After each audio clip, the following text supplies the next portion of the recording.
आज हम बात कर रहे हैं फ्यूचर ग्रुप डील की और साथ में हम बात करेंगे रिलायंस इंडस्ट्रीज की। फ्यूचर ग्रुप डील के लिए जो दो कदम आगे बढ़े थे, यानी शेयर होल्डर के लिए जो मीटिंग बुलाई जा रही थी, उसके बीच में फिर से रोड़े अटकाने की शुरुआत अमेजन की तरफ से कर दी गई है। अमेजन ने एक बहुत बड़ा स्टेप उठाया है। क्या हुआ है स्टेप और क्या उसके परिणाम आगे हो सकते हैं?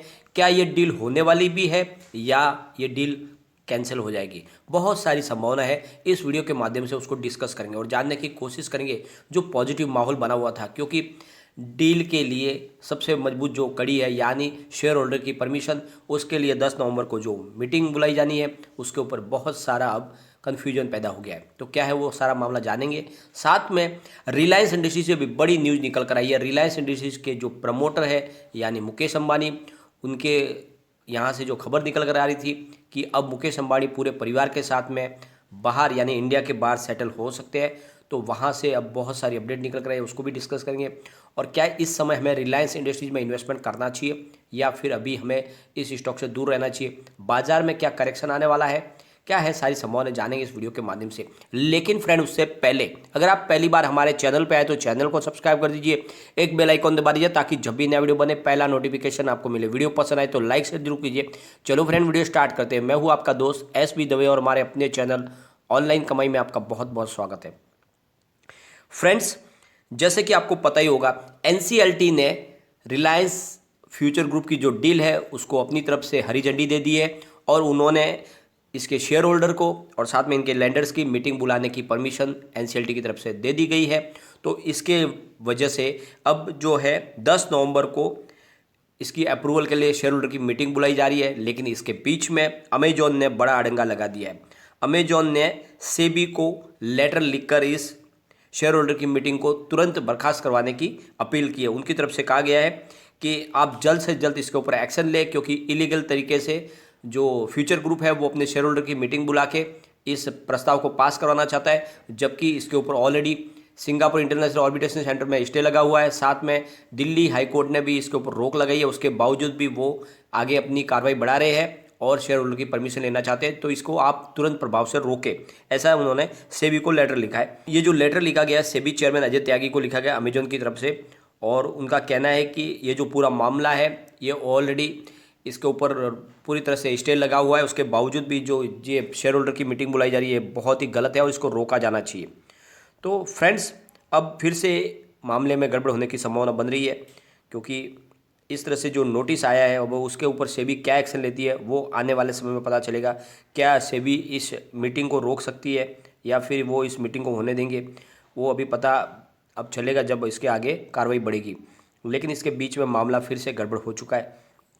और फ्रेंड्स, अमेजॉन का कहना है कि जो सिंगापुर इंटरनेशनल ऑर्बिटेशन सेंटर है उन्होंने इसके ऊपर रोक लगाई है। और दूसरी तरफ जो मामला बना है, जैसे आपको पता ही होगा, पिछले दिनों जो अपील की थी फ्यूचर ग्रुप ने सिंगापुर इंटरनेशनल ऑर्बिटेशन सेंटर में कि हमें इसमें से दूर रखा जाए, हमें एक पार्टी ने बनाया जाए, लेकिन उनकी इस अपील को खारिज किया गया और उनको कहा गया कि आप उसमें एक पार्टी है और जल्द से जल्द हम इसके ऊपर संपूर्ण फैसला देंगे और तब तक इसके ऊपर रोक लगी रहेगी, ये डील आगे न बढ़े, ऐसा उनका कहना था। और इसके खिलाफ वो दिल्ली हाईकोर्ट चले गए थे फ्यूचर ग्रुप, और उन्होंने कहा था कि जो भी हमें अंतरिम राहत मिलनी चाहिए जो सिंगापुर इंटरनेशनल ऑर्बिट सेंटर ने फैसला पास किया है, इनकी जो अपील थी वो दिल्ली हाईकोर्ट में खारिज हो गई है। लेकिन साथ में दिल्ली हाईकोर्ट ने फ्यूचर ग्रुप के जो भी क्वेश्चन है उसके ऊपर नोटिस इशू कर दिया है अमेजॉन को, और उन्होंने जो पूरे मामले में जो सिंगापुर इंटरनेशनल ऑर्बिट सेंटर से जो फैसला लाया है, जो डिसीजन लाया है, उसके बारे में उनको 4 सप्ताह की मोहलत दी है कि आप सारा ये मामला है वो क्लियर करें। क्या है, बहुत सारे कन्फ्यूजन हो रही है यहाँ पे, तो उनको भी नोटिस दे दिया गया है अमेजॉन को। तो फ्रेंड्स, बहुत सारी जो है यहाँ पे प्रॉब्लम भी हो चुकी है और जो मामला है अब वो फिलहाल किस तरफ करवट लेता है वो तो आने वाले समय में ही पता चलेगा। लेकिन जो बड़ी खुशी थी उसके ऊपर फिलहाल तलवार लटक गई है, यानी आने वाली 10 तारीख को शेयर होल्डर की और इनके लैंडर्स की मीटिंग बुलाने की तरफ से कदम बढ़ाया जा रहा था। लेकिन अब जो मामला सेबी में चला गया, सेबी क्या डिसीजन लेते हैं उसके ऊपर पता चलता है। दूसरी तरफ फ्रेंड्स, जो और अपडेट निकल कर आई है था कि किशोर बियाणी की जो कंपनी है फ्यूचर ग्रुप, उसमें IFCI जो उनके लैंडर्स हैं उन्होंने जो शेयर्स थे कंपनी के वो उन्होंने बाज़ार में बेच दिए, क्योंकि उन्होंने कहा था कि अब हम आगे और भी इनको राहत नहीं दे सकते। ऑलरेडी हमने एक बार OTR स्कीम के तहत इनको वन टाइम जो रीस्ट्रक्चरिंग स्कीम कहते हैं OTR, उसके तहत इनको राहत ऑलरेडी दे दी थी। अब वो राहत खत्म हो चुकी है और अभी हमें हमारे पैसे चाहिए। तो उन्होंने उसकी डिमांड की थी फ्यूचर ग्रुप से, लेकिन उन्होंने इसके ऊपर कोई रिप्लाई नहीं दिया। तो फिर उन्होंने उन शेयरों को बाज़ार में बेच दिया अपना रिकवरी करने के लिए। तो यहाँ से भी ये थोड़ी सी निगेटिव और मायूस खबर जो निकल के आ रही है। और इसके बीच में अब मामला पूरा कन्फ्यूजन हो चुका है, क्योंकि एक तरफ जो है यहाँ पे NCLT परमिशन दे रही है कि आप शेयर होल्डर की मीटिंग बुला के अपनी उनकी तरफ से परमिशन ले ले, और दूसरी तरफ जो है कोर्ट इसको रोक रही है। तो अब ये मामला देखते क्या आगे बढ़ता है। और फिलहाल जो है ये इस समय अब जो भी है 10 तारीख वेट करना होगा, क्या मीटिंग होती है शेयर होल्डर की या उसको रोक दिया जाता है सेबी की तरफ से। तो फ्रेंड्स, इसके बीच में थोड़ा पॉजिटिव माहौल बना था, लेकिन अभी ये जो न्यूज़ आई उसके बाद में हो सकता है कि हमें मंडे को गिरावट देखने को मिले। अगर कारोबार की हम बात करें तो फ्यूचर रिटेल 50.15 पर 0.70% अप पर क्लोजिंग दी थी मुहूर्त ट्रेडिंग के समय। और अगर फ्यूचर सप्लाई चेन की बात करें तो 74.15 पर करीब 1.99% की तेज़ी देखने को मिली थी हमें 4 नवंबर को मुहूर्त ट्रेडिंग में। Future life style and fashion की बात करें तो 56.90 पर 1.97% की पॉजिटिव क्लोजिंग देखने को मिली थी हमें मुहूर्त ट्रेडिंग में। और फ्यूचर कंज्यूमर लिमिटेड की बात करें 7.20 पर करीब 0.70% अप पर क्लोजिंग दी थी। और फ्यूचर इंटरप्राइज ने 8.95 पर करीब 1.13% की पॉजिटिव क्लोजिंग दी थी मुहूर्त ट्रेडिंग में। तो फ्रेंड्स, सभी शेयरों में तेज़ी थी, लेकिन अब मामला फिर गड़बड़ा गया है, क्योंकि अमेजॉन चला गया है सेबी के पास। उन्होंने उसको लेटर लिखा है सेबी को और इस मीटिंग को रोकने की अपील की है। या तो सुप्रीम कोर्ट से फाइनल डिसीजन आना होगा, या फिर सिंगापुर इंटरनेशनल आर्बिट्रेशन सेंटर से कोई फैसला है, उसके बाद में ही ये पूरी डील फाइनल हो पाएगी। तब तक के लिए तो यहाँ पे हमें वेट एंड वॉच करना ही होगा। और उसके बीच में अगर पॉजिटिव खबर आती है तो कुछ प्राइस बढ़ सकती है। अब हम चलेंगे रिलायंस इंडस्ट्रीज़ की तरफ। तो पॉजिटिव क्लोजिंग रही है मुहूर्त ट्रेडिंग में, यहाँ पर भी करीब 2503 पर 0.78% की हमें पॉजिटिव क्लोजिंग देखने को मिली। स्टॉक मजबूत है। उसके बीच में एक बहुत बड़ी अफवाह निकली थी कि बहुत जल्द मुकेश अंबानी और उनकी पूरी फैमिली लंदन में शिफ्ट हो सकते हैं, और यहाँ से वो इंडिया से जा रहे हैं, यहाँ पे ऐसी संभावना बनी थी और काफ़ी ज़्यादा ये रूमर फैलने लगी थी। तो अब क्लेरिफिकेशन दिया गया है रिलायंस इंडस्ट्रीज की तरफ से कि मुकेश अंबानी और उनकी फैमिली कहीं नहीं जाने वाले हैं लंदन। क्या वो वर्ल्ड के किसी भी और कंट्रीज़ में शिफ्ट नहीं होने वाले, वो हिंदुस्तान में ही रहेंगे, क्योंकि उनका पूरा बिजनेस हिंदुस्तान में है और वो अपना बिजनेस यहाँ से अच्छे से चलाएंगे। और उनको फ़िलहाल हिंदुस्तान में कोई तकलीफ नहीं है। उनकी तरफ से कहा गया है कि हम हिंदुस्तान कभी नहीं छोड़ के जाएंगे। तो ये जो रूमर फैल रहा था उनके ऊपर क्लेरिफिकेशन आ चुका है रिलायंस इंडस्ट्रीज़ की तरफ से। अगर हम इसके वॉल्यूम को देखें रिलायंस के, तो काफ़ी अच्छी बढ़ोतरी हमें देखने को मिली है। यानी पिछले 1 महीने पहले इसका 61 लाख का वॉल्यूम था, 1 वीक पहले भी 1 लाख का ही वॉल्यूम हुआ था। मंगलवार को 49 लाख का वॉल्यूम हुआ था, लेकिन बुधवार को 65 लाख का वॉल्यूम हुआ। तो कुछ वॉल्यूम में बढ़ोतरी देखने को मिली है पिछले 1 महीने में।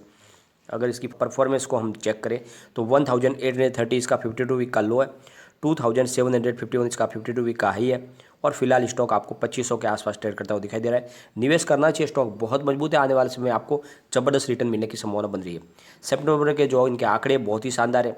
रेवेन्यू इनको 1.68 लाख करोड़ रुपीज़ का मिला है, जहाँ पे 50.68% की ईयर ऑन ईयर बेसिस पे बढ़त देखने को मिली है।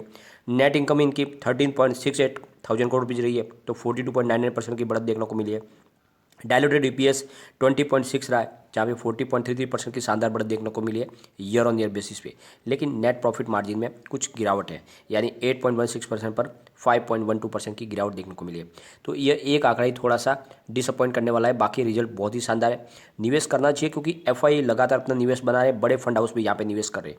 अगर हम इसके आंकड़े को देखें तो सितंबर क्वार्टर के दौरान प्रमोटर ने अपनी होल्डिंग को बढ़ाया, जो एक बहुत अच्छी बात है। लगातार अपनी होल्डिंग को बढ़ा रहे प्रमोटर, यानी मार्च में उनकी 50.58% की होल्डिंग थी, जून में 50.59% हो गई, और फिलहाल सितंबर में 50.61% की होल्डिंग हुई। तो प्रमोटर लगातार अपनी होल्डिंग बढ़ा रही है, ये बहुत अच्छी बात है। कोई भी इनका शेयर गिरवी नहीं है। FII की बात करें तो 27.85% की होल्डिंग मार्च में थी, जून में उन्होंने अपनी होल्डिंग को कम किया था, यानी 27.33% कर लिया था, लेकिन सितंबर में फिर से उन्होंने अपनी होल्डिंग को बढ़ा दिया है, 27.68% कर लिया है। अगर DI की बात करें तो लगातार वो अपनी होल्डिंग को बढ़ाए, 10.44% की होल्डिंग मार्च में थी, जून में 10.87% किया, और सितंबर आते आते उनकी होल्डिंग 10.93% तक पहुंच गई है। तो लगातार FII और DI का निवेश बन रहा है स्टॉक के ऊपर, वो भरोसा कर रहे हैं रिलायंस पर। म्यूचुअल फंड की होल्डिंग कुछ कम हुई है, यानी 4.43% की होल्डिंग मार्च में थी, जून में उन्होंने अपनी होल्डिंग को बढ़ाया, यानी 4.69% किया, लेकिन सितंबर में उनकी होल्डिंग कुछ घटी है, 4.60% की है, लेकिन बहुत शानदार अभी भी होल्डिंग है। अदर्स की बात करें यानी जनरल पब्लिक की, तो उनकी होल्डिंग घट गई है। 11.13% की होल्डिंग मार्च में थी, जून क्वार्टर में 11.21% रही, और भी फिलहाल 10.78% है। तो आप देख लो, ये जो शेयर होल्डिंग पैटर्न है उसके दम पे हम कह सकते हैं कि स्टॉक में आपको निवेश करना चाहिए, क्योंकि प्रमोटर लगातार अपनी होल्डिंग को बढ़ा रहे, एफआई और डीआई का निवेश बन रहा है। तो आने वाले समय स्टॉक बहुत तेज़ी से आगे बढ़ेगा, आपके निवेश को कई गुना बढ़ा सकता है। रिलायंस आने वाले समय में आपको 5000 का टारगेट दिखा सकता है। बिल्कुल निवेश करना चाहिए, बहुत ही अच्छा स्टॉक है। लेकिन फ्रेंड, कोई भी इन्वेस्टमेंट करने से पहले अपने फाइनेंशियल एडवाइजर से एडवाइस ले ले या अपना खुद का रिसर्च करें, क्योंकि मैंने वीडियो आपके एजुकेशनल पर्पज़ के लिए ही बनाए।